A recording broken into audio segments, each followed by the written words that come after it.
بسم اللہ الرحمن الرحیم۔ پیارے دوستو، السلام علیکم۔ آپ کو اسلامی چینل پر خوش آمدید کہتے ہیں۔ آپ کی سپورٹ سے توقع رکھتا ہوں۔ ہمارا چینل بنانے کا مقصد کسی کی دل زاری نہیں بلکہ آپ تک اچھی اچھی باتیں اور معلوماتی ویڈیو فراہم کرنا ہے۔ آج کی اس ویڈیو میں ہم آپ کو بتانے جا رہے ہیں حضرت حکیم لقمان علیہ السلام کی چند حکایات کے بارے میں۔ آج کی ویڈیو ہمارے لیے بہت سبق آموز ہے۔ اس حکایات کی مدد سے ہمیں زندگی گزارنے میں بہت زیادہ سبق حاصل ہوگا۔ آپ سے گزارش ہے کہ ہماری ویڈیو کو اینڈ تک ضرور دیکھیے گا۔ شکریہ۔ آپ کا اسم مبارک قرآن مجید فرقان حمید میں 2 بار دیکھ کر ہوا ہے، اور قرآن کا سورہ نمبر 31 بھی انہی کے نام سے مرسوم ہے۔ حضرت لقمان حکیم علیہ السلام کے بارے میں حضرت محمد مصطفیٰ صلی اللہ تعالیٰ علیہ وسلم کی ایک حدیث مبارکہ ہے کہ میں حق بات کہتا ہوں کہ لقمان پیغمبر تو نہیں تھے، لیکن ایسے بندے تھے جو بہت زیادہ غور و فکر کرتے تھے۔ وہ یقین و ایمان کے بلند درجے پر فائز تھے۔ وہ اللہ کو دوست رکھتے تھے، اور اللہ تعالیٰ بھی انہیں دوست رکھتا تھا اور ان سے محبت اور شفقت فرماتا تھا۔ اللہ تعالیٰ نے انہیں حکمت جیسی نعمت سے نوازا تھا۔ حضرت لقمان ان افراد میں سے جنہوں نے طویل عمریں پائی۔ آپ کی عمر مبارک کے بارے میں 200 سے 560 ہزار سے 3500 سال تک لکھا گیا ہے۔ آپ کا سلسلہ نسب یوں بیان کیا جاتا ہے: لقمان بن انکاب بن مزید بن سارون۔ آپ علیہ السلام کا لقب ابو الاسود تھا۔ بعض انہیں حضرت ایوب علیہ السلام کا بھانجا یا ان کی خالہ کا بیٹا لکھتے ہیں کہ ان کا سلسلہ نسب ناہور بن طارق تک پہنچتا ہے، جو حضرت ابراہیم علیہ السلام کے بھائی ہیں۔ وہ افریقہ کے دیہات نوبہ کے رہنے والے تھے۔ اس وجہ سے ان کا رنگ سیاہ، ہونٹ موٹے موٹے اور پاؤں چوڑے تھے۔ وہ ایک عرصہ تک بنی اسرائیل کے ایک دولت مند شخص کے ہاں غلام بن کے رہے، لیکن ان کی حکمت کی وجہ سے انہیں ان کے ارباب نے آزاد کر دیا تھا۔ مشہور و معروف محدث مسعودی لکھتے ہیں کہ لقمان افریقہ کے ایک گاؤں نوبہ کے رہنے والے تھے۔ ان کے آقا کا نام قین بن حسر تھا۔ حضرت لقمان علیہ السلام حضرت داؤد علیہ السلام کی حکومت کے 10ویں سال دنیا پر تشریف لائے۔ وہ ایک عبد صالح تھے۔ اللہ تعالیٰ نے انہیں حکمت کی نعمت سے نوازا۔ انہوں نے طویل عمر پائی، دنیا کے مختلف حصوں میں زندگی گزاری۔ ان سے ہمیشہ حکمت و دانائی ظاہر ہوتی ہے، اور وہ اللہ کے بندوں سے بہت شفقت فرماتے تھے اور حضرت یونس علیہ السلام کے زمانے تک زندہ رہے۔ ایک حدیث میں آیا ہے کہ حضرت لقمان علیہ السلام نے اپنے بیٹے سے فرمایا: اے میرے بیٹے، میں نے 400 پیغمبروں کی خدمت کی ہے۔ اللہ تعالیٰ نے اس نیک کام میں مجھے نوازا ہے۔ میں نے ان کے کلام سے 4 باتیں کی ہیں: جس وقت تم نماز کی حالت میں ہو تو اپنے دل کی حفاظت کرو، جس وقت تم دسترخوان پر بیٹھے ہو تو اپنے گلے کو محفوظ رکھو، یعنی حرام مال سے بچو، جس وقت تم کسی دوسرے کے گھر میں جاؤ تو اپنی آنکھیں نیچے رکھو، کسی نامحرم پر نگاہ ڈالنے سے باز رہو، اور جس وقت لوگوں کے درمیان میں جاؤ تو اپنی زبان کی حفاظت کرو۔ کہا جاتا ہے کہ حضرت لقمان علیہ السلام اپنی زندگی کا بیشتر حصہ مشرق وسط خاص کر فلسطین اور بیت المقدس میں گزارا ہے، اور ان کی قبر مبارک فلسطین کی ایک بندرگاہ اعلیٰ میں ہے۔ حضرت لقمان علیہ السلام افریقی اور بدصورت ہوتے ہوئے حکمت کے بلند و بالا مقام پر فائز ہوتے ہیں۔ یہ صرف اور صرف روح و نفس کی خوبصورتی اور دل کی پاکیزگی کی وجہ سے۔ اسی بنا پر روایت میں آتا ہے کہ کسی شخص نے حضرت لقمان علیہ السلام سے پوچھا: کیا تم ہمارے ساتھ بھیڑ بکریاں نہیں چراتے تھے؟ حضرت لقمان علیہ السلام نے کہا: ایسا ہی ہے۔ اس نے پوچھا: آپ یہ بتائیں کہ آپ کو علم و حکمت کہاں سے نصیب ہوئی ہے؟ آپ تو کسی مدرسہ میں نہیں پڑھے، کسی سے دینی تعلیم حاصل نہیں کی۔ حضرت لقمان علیہ السلام نے جواب میں فرمایا: مجھ پہ یہ حکمت اللہ کی مرضی، امانت ادا کرنے، سچ بولنے اور بیہودہ باتوں سے بچنے کی وجہ سے نصیب ہوئی ہے۔ حضرت لقمان علیہ السلام کے اپنے فرزند کے نام وہ 10 نصیحتیں جو قرآن کی 5 آیات میں بتائی جاتی ہیں، عقائد، اخلاق اور آداب، معاشرت کا مجموعہ ہے، اور جو قرآن پاک کی سورہ لقمان میں موجود ہے: اے بیٹے، کسی چیز کو اللہ کا شریک نہ بنانا، بے شک شرک بہت بڑا ظلم ہے۔ اے بیٹا، نیکی یا بدی ایک رائی کے دانے کے برابر، اور کسی پتھر کے اندر ہو یا آسمانوں پر ہو یا زمینوں کی بہت زیادہ گہرائی میں ہو، تو خدا روز قیامت ضرور اسے سامنے لائے گا۔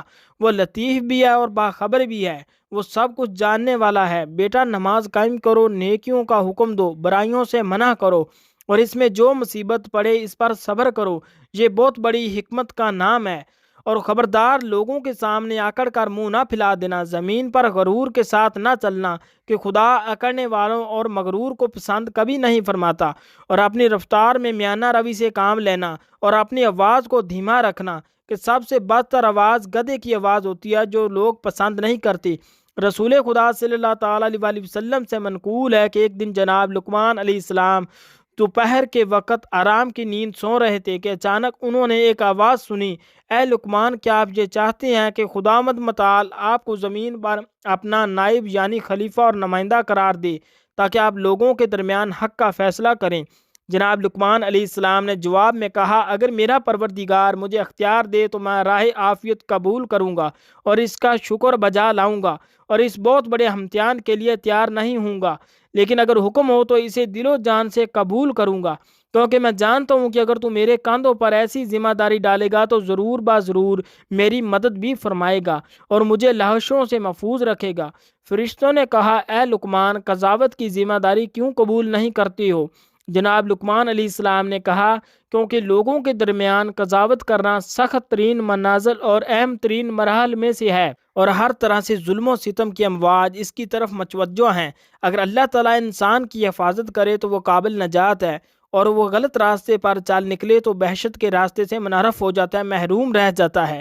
جس شخص کا سر دنیا میں نیچے اور آخرت میں بلند ہو وہ اس سے کہیں بہتر ہے کہ جس کا سر دنیا میں بلند اور آخرت میں نیچے ہو، جو دنیا کو آخرت پر ترجیح دیتا ہے، اسے دنیا بھی نہیں ملتی اور آخرت سے بھی ہاتھ دھونے پڑتی ہیں۔ فرشتے حضرت لقمان علیہ السلام کی اس خوبصورت منطق سے اعلان رہ گئے۔ جناب لقمان علیہ السلام اس گفتگو کے بعد گہری نیند میں سو گئے۔ اللہ تعالیٰ نے ان کے دل میں حکمت کا نور روشن کیا۔ جب وہ نیند سے بیدار ہوئے تو ان کی زبان پر ایک حکمت جاری ہوئی۔ انہوں نے اپنی سرشار حکمتوں کے ذریعے مشکلات کو حل کرنے کے لیے حضرت داؤد علیہ السلام کی مدد کی۔ حضرت داؤد علیہ السلام نے ان سے فرمایا، اے لقمان، آپ کو خوشخبری ہو کہ آپ کو حکمت عطا کی گئی ہے۔ اب ہم آپ کے لیے حضرت لقمان علیہ السلام کے چند واقعات اور داستانیں بیان کرتے ہیں جن میں ہم سب کے لیے سبق اور نصیحت ہے۔ ایک ہوس باز دولت مند شخص کسی چشمے کے کنارے بیٹھا جوئے بازی میں مشغول تھا۔ اس نے مسئلے کی حالت میں یہ شرط باندھی کہ جو کوئی بھی ہار گیا وہ یا تو اس چشمے کا سارا پانی پیے گا یا اپنی بیوی اور اپنا مال و دولت زر جیتنے والے کی ورد کر دے گا۔ خواہشات کا دلداد دولت مند شخص بازی ہار گیا۔ جیتنے والے شخص نے اس مالدار شخص سے اس کی بیوی اور دولت حوالے کرنے کا مطالبہ کیا۔ وہ اب بہت بڑی مشکل میں پھنس چکا تھا۔ اس نے ایک دن کی مہلت مانگی اور جناب لقمان علیہ السلام سے درخواست کی، عرض کی کہ وہ اسے مشکل سے نکالیں۔ حضرت لقمان حکیم علیہ السلام نے اس شخص سے کہا، میں ایک شرط پر تمہیں اس مشکل سے بچا سکتا ہوں، وہ شاید یہ کہ آج کے بعد جو انہیں جوا نہیں کھیلو گے۔ اس مالدار شخص نے حضرت لقمان علیہ السلام کی شرط قبول کر لی۔ جناب لقمان علیہ السلام نے اسے کہا، جس وقت وہ جیتنے والا شخص تمہارے پاس آ کر چشمے کا سارا پانی پینے یا ساری دولت اور بیوی حوالہ کرنے کا مطالبہ کرے تو اسے یوں کہو، اگر تمہارا مراد وہ پانی ہے جو کل اس ندی میں تھا تو اسے لے آؤ تاکہ میں پیوں، اور اگر مراد وہ پانی ہے جو اس وقت موجود ہے تو تم چشمے کا منہ بند کرو تاکہ بچنے والا باقی پانی پی سکوں، اور اگر تمہاری مراد وہ پانی ہے جو آئندہ دن میں جاری ہوگا تو آئندہ بھی ابھی تک آیا نہیں ہے، لہذا صبر سے کام لو۔ اس دولت مند شخص نے جوا جیتنے والے شخص سے سامنے یہی مطالبات رکھے تو اس کے پاس کوئی چارہ کار نہ رہا اور اس کا منہ بند ہو گیا اور اس نے اپنی شکست قبول کر لی۔ یہی وہ مقام ہے جب حضرت لقمان علیہ السلام کی حکمت اشکارا ہوئی اور لوگوں نے انہیں پہچانا۔ تاریخ انبیاء کے مطابق وہ عورت مند شخص حضرت لقمان علیہ السلام کا اکاڈین تھا جس نے 30 مسکال سونے کے عرض میں حضرت لقمان علیہ السلام کو خریدا تھا۔ اس نے اس واقعہ کے بعد جناب لقمان علیہ السلام کو آزاد کر دیا تھا۔ ایک دن حضرت لقمان علیہ السلام کے ارباب نے ان سے کہا، ایک گوسفند یعنی بھیڑ ذبح کرو اور اس کے تمام اعضاء میں سے 2 بہترین اعضاء میرے لیے پکا کر لاؤ، میری خدمت میں پیش کرو۔ حضرت لقمان نے گوسفند ذبح کیا، اس کی زبان اور اس کا دل نکالا، انہیں پکا کر اپنے ارباب کے سامنے لا رکھا، ان کی خدمت میں پیش کیا۔ اگلے دن ارباب نے پھر کہا کہ گوسفند کے اعضاء میں 3 اعضاء پکا کر لے آؤ اور میری خدمت میں پیش کرو۔ حضرت لقمان نے پھر زبان اور دل پکا کر ارباب کی خدمت میں حاضر کر دیے۔ ارباب نے پوچھا، میں نے تمہیں کہا تھا کہ 2 بہترین اعضاء کار لاؤ، تو تم نے زبان اور دل پکا کر لائے اور میری خدمت میں پیش کیے۔ پھر میں نے تم سے بدترین عزا کا مطالبہ کیا تو تم پھر دل اور زبان لے آئے ہو۔ اس کی وجہ کیا ہے؟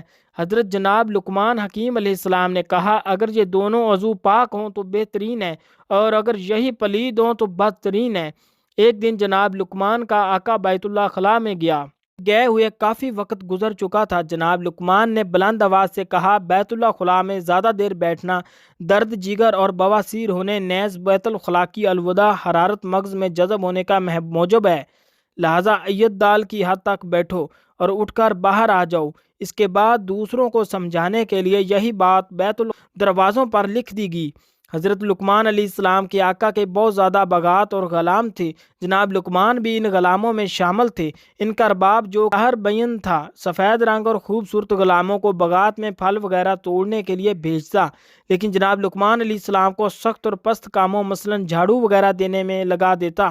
وہ یوں حضرت لقمان علیہ السلام کی توہین کرتا اور ان کی گستاخی کرتا، حالانکہ وہ سیرت و کردار اور معرفت میں تمام غلاموں پر فوقیت رکھتے تھے۔ اللہ تعالیٰ نے ان کو بہت بلند و مرتبہ سے نوازا ہوا تھا۔ جناب لقمان کے آقا کے یہ غلط روش اس بات کا موجب بنے کہ اس کے غلام بھی حضرت لقمان کو حقیر سمجھنے لگے اور ان کی قدر و قیمت کے قائل نہ تھے، بلکہ بعض اوقات انہیں اذیت آزاد پہنچاتے۔ آقا نے ایک موقع پر غلاموں کو باغ نے پھل توڑنے کے لیے بھیجا۔ وہ باغ میں گئے اور مختلف قسم کے پھل توڑ کر لائے، لیکن آقا کی عدم موجودگی سے فائدہ اٹھاتے ہوئے انہوں نے وہ تمام پھل کھا لیے۔ جب آقا آیا اور تازہ پھلوں کا مطالبہ کیا تو غلاموں نے جھوٹ بولتے ہوئے کہا، تمام پھل لقمان کھا گیا ہے۔ آقا نے جب یہ بات سنی تو وہ جناب لقمان علیہ السلام کے بارے میں بدظن ہو گیا اور اس کا اعتبار اٹھ گیا۔ حضرت لقمان سمجھ گئے کہ ان کی آقا کی بدسلوکی اور ناراضگی کا سبب باغات کی اس تہمت کا اثر ہے۔ وہ اپنے آقا کے پاس گئے اور اسے یہ تجویز دیتے ہوئے کہا، اے میرے آقا، آئیں اور ہم سب غلاموں کا امتحان لیں تاکہ آپ کو ہمارے درمیان میں سے اچھے اور برے کا علم ہو سکے، آپ کو پتہ چل سکے اصل حقیقت کیا ہے۔ اس نے پوچھا کہ میں تم لوگوں کا کیسے امتحان لوں؟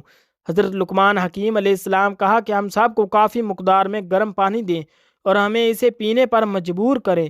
اس کے بعد آپ گھوڑے پر سوار ہو جائیں اور اپنا گھوڑا بیابان میں دوڑائیں، جبکہ سب غلاموں کو اپنے پیچھے پیدل دوڑنے کا حکم دیں۔ ایسا کرنے سے آپ کو یہ رات معلوم ہو جائے گا کہ وہ پھل میں نے کھائے ہیں یا ان لوگوں نے کھائے ہیں۔ آقا نے اسی طرح امتحان لیا، حضرت لقمان اور دوسرے تمام غلاموں کو گرم پانی پینے پر مجبور کیا۔ پھر وہ خود تو گھوڑے پر چڑھ بیٹھا اور سب سے کہا، میرے پیچھے پیچھے دوڑتے چلے آؤ۔ وہ سب ارباب کے پیچھے دوڑنے لگے۔ زیادہ دیر نہ گزری تھی کہ جن غلاموں نے پھل کھائے تھے، دوڑنے کی وجہ سے ان کی حالت دگرگوں ہوگی۔ ان لوگوں نے جو پھل وغیرہ کھائے تھے انہیں قید کر دیا۔ یوں آقا سمجھ گیا کہ پھل لقمان نے نہیں بلکہ دوسرے غلاموں نے کھائے ہیں اور لقمان پر تہمت لگائی ہے، اور لقمان ایسا کام کبھی بھی نہیں کر سکتا۔ پس جناب لقمان نے اپنے آقا کے سامنے سرخرو ہو گئے اور دوسرے غلاموں کو شرمندگی کا سامنا کرنا پڑا۔ حضرت لقمان ایک مدت تک کسی دوسرے شخص کے غلام تھے۔ اس کے کئی اور بھی غلام تھے، لیکن وہ اپنے تمام غلاموں میں سے حضرت لقمان سے بہت زیادہ محبت اور شفقت کرتے، یہاں تک کہ وہ جب بھی غذا کھانا چاہتے تو پہلے اپنی غذا حضرت لقمان علیہ السلام کے پاس لاتا تاکہ وہ بھی ان میں سے تناول فرما لیں۔ جب وہ کھانا کھا لیتے تو ان کا بچا ہوا کھانا بطور تبرک بڑے شوق سے تناول کرتا۔ ایک دن کوئی شخص حضرت لقمان علیہ السلام کے ارباب کے لیے خربوزہ بطور ہدیہ لایا۔ ارباب نے حضرت لقمان علیہ السلام کے سامنے یہ ہدیے کے خربوزے کو چیر ڈالا اور اس کے ٹکڑے کیے اور لقمان کو دیے۔ جناب اپنے آقا سے خربوزے کی بھاگیں دے کر کھاتے رہے اور یہ ظاہر کرتے رہے کہ وہ بڑا میٹھا ہے اور بڑے مزے سے کھا رہا ہے۔ جب ارباب نے دیکھا کہ لقمان بڑے شوق و ذوق سے کھا رہے ہیں تو اس نے ایک تھانگ کے علاوہ تمام کا تمام خربوزہ لقمان کو دے دیا، جو انہوں نے کھا لیا اور ایک تھانگ اپنے لیے رکھ لی۔ جس وقت ارباب نے وہ بچی ہوئی خربوزے کی بھان منہ میں ڈالی تو معلوم ہوا کہ وہ خربوزے ماند کڑوا ہے۔ اس کی کڑواہٹ سے زبان پر ابلے بن گئے، گلا جلنے لگا اور اس کی حالت خیر ہوگی اور اس کے منہ کا ذائقہ ہی بدل گیا۔ ارباب نے جناب لقمان علیہ السلام سے کہا، آپ نے یہ اتنی کڑوی پھانکیں کیسے کھائی ہیں؟ آپ نے انہیں کھانے سے ہاتھ کیوں نہیں کھینچا؟ جناب لقمان علیہ السلام نے جواب میں کہا، آپ نے سالہ سال سے مجھے میٹھی مزیدار اور من پسند غذائیں کھلائی ہیں۔ اب جب کہ ایک بار کوئی کڑوی چیز آ گیا ہے تو کیا یہ مناسب ہے کہ میں اسے نہ کھاتا اور اس پر اعتراض کرتا اور نمک حرام ہو جاتا؟ بلکہ حق شناسی اور شکر گزاری کا تقاضا یہی ہے کہ میں خاموش رہتا۔ بس اے خدا کے بندے تم خدا کی نعمتوں میں غرق ہو۔ جب بھی زندگی میں تھوڑی دیر کے لیے کوئی تلخی مشکلات آ جائے تو ناشکری مت کر۔ ایک دفعہ حضرت لقمان علیہ السلام نے اپنے بیٹے کو یوں نصیحت فرمائی، اے میرے بیٹے، واضح رہے کہ حضرت لقمان علیہ السلام کی بہت زیادہ اولاد تھی، لیکن وہ اپنی بات کا آغاز یوں فرماتے اے میرے بیٹے کہہ کر کرتے تھے جیسے لگتا ہے کہ ان کا شاید ایک ہی بیٹا تھا۔ تاریخ نے اس بیٹے کا نام بران دیکھا۔ ان کا خطاب تمام اولاد سے ہوتا تھا، البتہ یہ تجربہ کار خود طریقہ کار کہ وہ بڑوں کو مخاطب کر کے چھوٹوں کی توجہ اپنی طرف مبذول کراتے ہیں اور انہیں واضح نصیحت کرتے ہیں۔ چنانچہ آپ نے اپنے بیٹے سے کہا، اے میرے بیٹے، اپنے دل کو لوگوں کی خوشنودی اور ان کی تعریف تقریب سے وابستہ مت کر، کیونکہ ایسی کوئی چیز کوشش کے باوجود انسان کے ہاتھ میں نہیں آتی۔ بیٹے نے کہا، میں چاہتا ہوں کہ اس بارے میں کوئی عملی نمونہ دیکھوں تاکہ موضوع کو بہتر طور پر سمجھ سکوں۔ حضرت لقمان حکیم علیہ السلام نے فرمایا، اٹھو اور گھر سے باہر چلو تاکہ میں موضوع کو سمجھا سکوں۔ حضرت لقمان علیہ السلام اور ان کا بیٹا گھر سے نکلے۔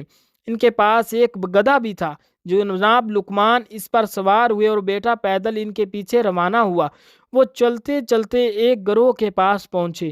ان لوگوں نے جب یہ منظر دیکھا تو کہا، اس بوڑھے کو دیکھو، کتنا سنگ دل ہے کہ خود تو گدھے پر سوار ہے لیکن اس کا بیٹا پیچھے پیچھے پیدل آ رہا ہے۔ سچ بات یہ ہے کہ کس قدر غلط کام ہے۔ حضرت لقمان حکیم علیہ السلام نے اپنے بیٹے سے کیا کہا، تم نے ان کی باتیں سنی ہیں؟ بیٹے نے کہا، جی ہاں۔ حضرت لقمان نے کہا، اب میں پیدل چلتا ہوں اور تم گدھے پر سوار ہو جاؤ، سفر طے کرو۔ جناب لقمان علیہ السلام پیدل روانہ سفر طے کرنے لگے اور بیٹا گدھے پر سوار ہو گیا۔ چلتے چلتے ان کی ملاقات ایک بہت بڑے گروہ سے ہوئی۔ اس گروہ نے جب یہ منظر دیکھا تو یہ کہا، دونوں باپ بیٹا کتنے برے لوگ ہیں۔ باپ اس اعتبار سے برا ہے کہ اس نے اپنی بیٹی کی صحیح تربیت نہیں کی، تو بیٹا تو سوار ہے جبکہ بوڑھا باپ پیدل چل رہا ہے، اور بیٹا اس لحاظ سے برا ہے کہ اسے اپنے باپ پر رحم نہیں آیا اور اس پر ظلم کر رہا ہے، کیونکہ بعد کا یہ حق ہے کہ اس کا احترام کیا جائے اور وہ گدھے پر سوار ہو۔ حضرت لقمان نے اپنے بیٹے سے کہا، آپ نے ان کی باتیں سنی ہیں؟ بیٹے نے عرض کی، جی ہاں۔ جناب لقمان نے فرمایا، اب دونوں سوار ہو جاتی ہیں۔ وہ دونوں گدھے پر سوار ہوئے اور آگے بڑھ گئے۔ چلتے چلتے ایک گروہ کے پاس پہنچے۔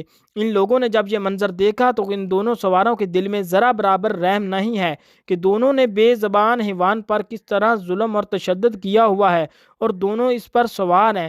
ان لوگوں نے اس حیوان کی کمر توڑ دی ہے کیونکہ اس بیچارے حیوان کی طاقت سے زیادہ اس پر وزن ڈالا ہوا ہے۔ بہتر تو یہ تھا کہ ایک سوار ہوتا اور دوسرا پیدل چلتا۔ حضرت لقمان نے اپنے بیٹے سے کہا، آپ ان لوگوں کی باتیں سنی ہیں؟ بیٹے نے کہا، جی ہاں۔ جناب لقمان حکیم علیہ السلام نے فرمایا، آؤ اس بار ہم دونوں گدھے کے پیچھے پیچھے پیدل چلتے ہیں۔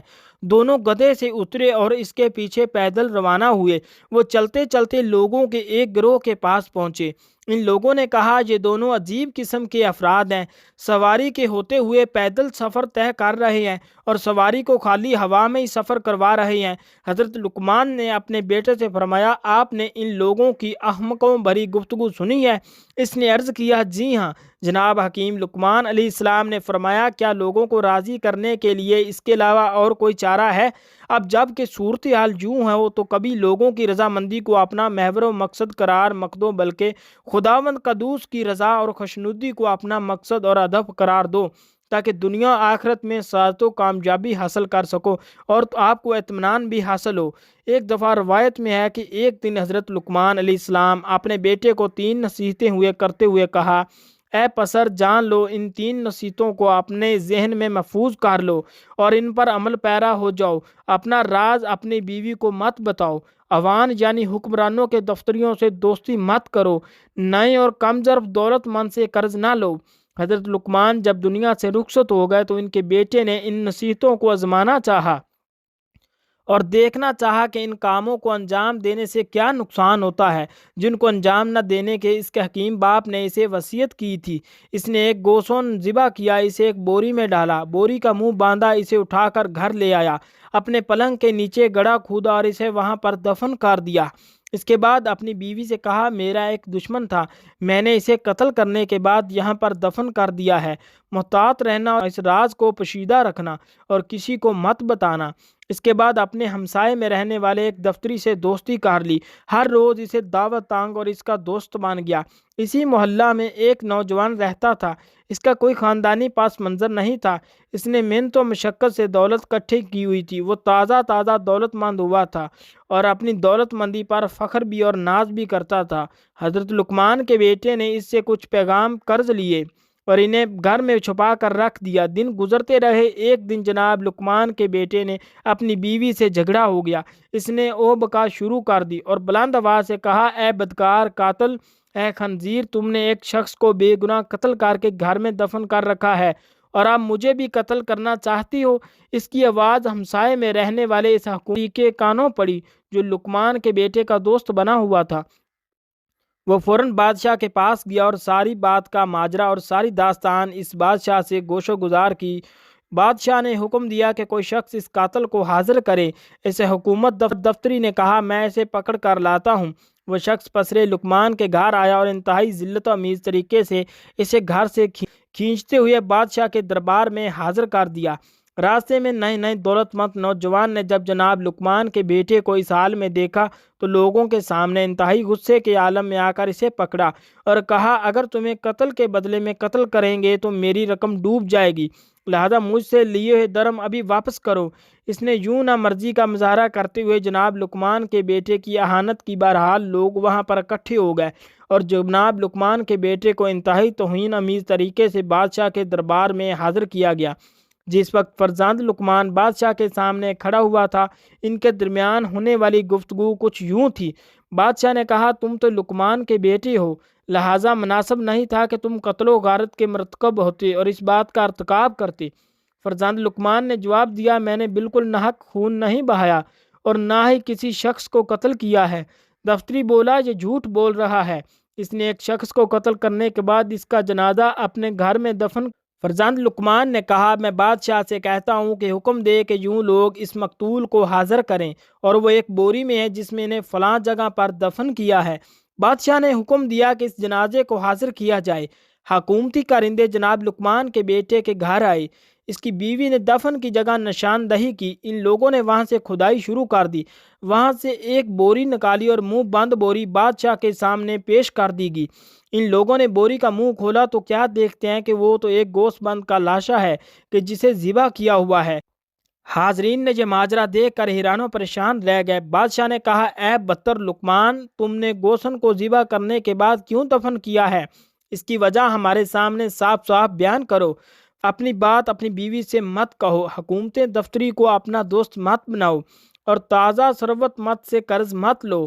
اور میں اپنے والد بزرگوار کی ان وصیتوں کو آزمانا چاہتا تھا، انہیں زمانے کے بعد اپنے پلے بزرگوار کی حکمت و سچائی کو سمجھا ہوں اور میرے اوپر واضح ہو گیا ہے کہ ان کی بات عین حقیقت ہے۔ جو کوئی بھی اس نصیحت کو سن رہا ہے، اس کے لیے بہتر ہے کہ اپنا راز اپنی بیوی سے نہ کہے، تازہ دولت مند سے کبھی قرض نہ لائے اور نہ کی دوستی کا ہاتھ بڑھائے اور حکومتی دفتری سے بالکل دوستی نہ لگائے اور اپنے خانہ دل کو احمقوں کی دوستی سے پاک آخرت کی دنیا و آخرت کی خوشبختی پا سکے۔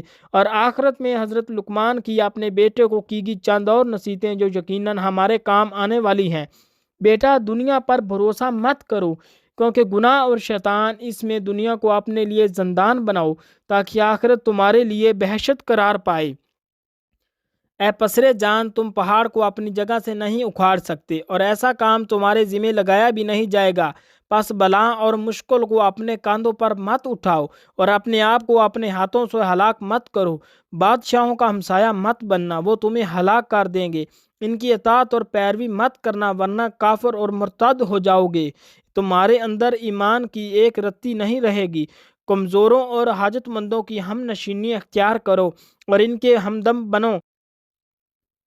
یہ عرض کرنے والا کہ خدایا مجھے معاف کر دے، اس سے کوئی بخشا نہیں جائے گا، کیونکہ انسان عمل اور اطاعت الہی کرنے کی بنا پر بخشا جائے گا۔ اے میرے بیٹے، پہلے ہمسائے کو دیکھو، بعد میں کر لو، پھر ہم سفر کو دیکھو، بعد میں سفر پر جاؤ۔ اے بیٹے ناہل کی ہم نشینی سے تنہائی بہتر ہے، صالح ہم نشین تنہائی سے بہتر ہے، وزنی پتھر اور لوہے کو اٹھانا بڑے ہم نشین سے بہتر ہے۔ اے بیٹے جو کوئی بھی زبان پر قابو نہیں رکھتا وہ پشیمان ہوتا ہے۔ بزرگوں سے مشورہ کرو اور چھوٹوں کے ساتھ مشورہ کرنے سے شرم مت کرو۔ فاسقوں کی ہم نشینی اور محفل سے پرہیز کرو، کیونکہ وہ ایسے کتے ہیں کہ اگر تمہارے پاس کوئی چیز پائیں گے تو اسے کھا جائیں گے، ورنہ تجھے تیل و رسوا کریں گے۔ ان کے ساتھ دوستی انتہائی تھوڑی اور ناپائیداری ہوتی ہے۔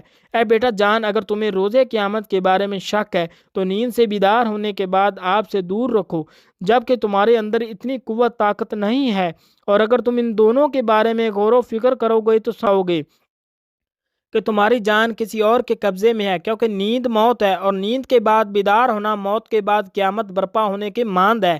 بیٹا جان میں نے 7000 حکمتیں سیکھی ہیں، ان میں سے صرف 4 کو یاد کر لو اور ان پر عمل کرو اور میرے ساتھ بحثت میں چلو۔ اپنی کشتی کو مضبوط بناؤ کیونکہ زندگی کا سمندر بہت گہرا ہے۔